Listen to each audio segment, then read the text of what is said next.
And because of the nature of, this Russian doll kind of thing, where there's a personal identity and an identity of you as a member of your family, and then of you and your family as a member of a community, and that community and you and your family as a member of a larger community. Because there's these shells. One thing this system explains is in the nitty-gritty world of reality, it explains why morality breaks down and why we as moral creatures should expect that to a certain degree. For example, if a man's family is starving to death, his morality for his family, how he's supposed to treat other members of his family, comes in conflict with the community and how he's supposed to treat them. Because he's not supposed to steal from them, but he's not supposed to let his family starve either. And so there's two moral systems impeding on that person. If that person decides to steal to feed his family, I wouldn't bother being too shocked about why. So what's the solution? Because in that case, does that mean it was moral what he did? No, it actually doesn't. It was moral relative to his family. It was immoral relative to society. The laws of society are relative to society. He should be punished by the laws of society. He did make a moral infraction against that society. If that society wants to be compassionate, well, no doubt they could think about the system and understand why he would do that to feed his children. Maybe give them another chance. Or maybe they won't want to give them another chance because they want people that figure out ways not to violate the social morals, whatever it takes. But from my point of view, this is why we need a system where people don't have to steal to feed their family. I want to take away that excuse for immorality by taking away the need, the material need, the real need.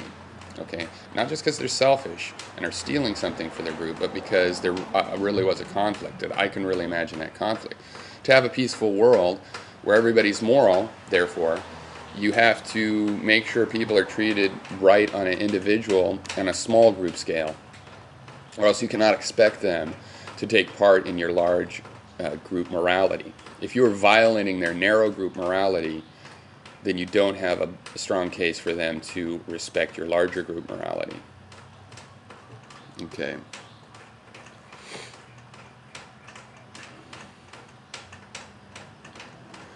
Now, when you started talking about neurology, I didn't entirely, I got the point, but as I was listening, various thoughts came to me and that were about neurology, and then I started realizing I think you were just using that to discuss something else, sort of that, the ontology, it came to mind. I forget exactly what you said about that, but, what we know about neurology is, first of all, I just wanted to point out, and I don't think you were denying this, we don't know that much. We don't know how, if somebody knew all of that chemistry, we still don't know what makes that chemistry come together as an expressive of life. What's missing, though? If you look at the body and you see all of the parts, and still you don't know how come these come together to make life, what are you missing? Well, you're missing the relationships, and this is the thing about ontological analysis. I really strongly believe in ontological analysis. But a lot of the time what you're doing with that is you ignore the relationships. And it's funny because by ignoring the relationships, you show certain relationships. And it's like, for example, Satanists think that they're against Christianity, but Satanists are a kind of Christian, okay? The ontological analysis shows that because Satanists believe in the same gods that Christians believe in. They have the same ontology. So the similarity becomes undeniable. They believe in the same things. They've just chosen a different side in the same story they share as Christians with other Christians. Yeah, I know there's these atheistic LaVeyan Christians. I don't need to... That's another subject. An actual Satanist that believes in Satan is a kind of Christian.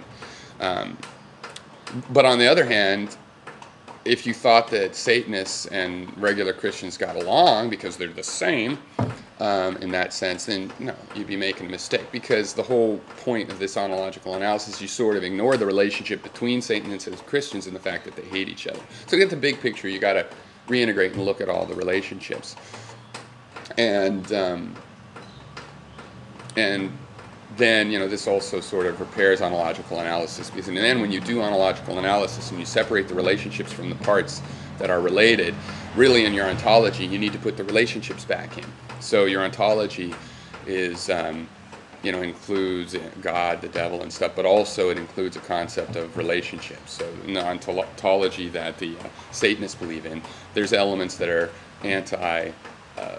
pro-Christian, and in the Christian, in the Godist side of Christianity, they have a relationship attitude towards the Satanists. And your ontology would have those in, and you would reclaim the information about these interrelations. But still, looking at everything ontologically means you've broken everything down, and you've got a bag of parts, and you've sort of jumbled up the relationships. To reassemble later, just as a step in analysis. But well, anyway, that seems like a tangent, but it's actually right on the point about talking about these systems of identity and metaphysics and how we judge things based on how they interrelate. But maybe it is a tangent, because I'm also thinking about my video on never stepping the same river twice to Thou Art That. So in the end, I point out that science does not equal empiricism, not exactly, but there is a strong relationship. But when I say everything can be studied empirically, I'm not saying everything can be studied within physics or everything can be studied within chemistry. It might take many fields and different fields, and some of them you might not want to call scientific, but they should be empirical. Even philosophy must be empirical, in my view. So the summary is that I disagree entirely that there's any question that is material to a real issue that can't be addressed empirically, or that needs metaphysics, as I defined it. Okay. Well, that's as good a job I can do right now. I feel like probably I can make it more clear, but maybe we can keep trying now. At this point, this is the point in the conversation where it's kind of becomes hard for me to know what I have conveyed. Something like this river example, it's like, have I conveyed? I understand exactly the sense in which it's not the same river, and I'm just saying that that's a criteria of no value. We need a new criteria. We need to build a criteria where it's the same river. Is it really impossible to make a definition of the river such that I can return to the river? And I don't think so. So cheers.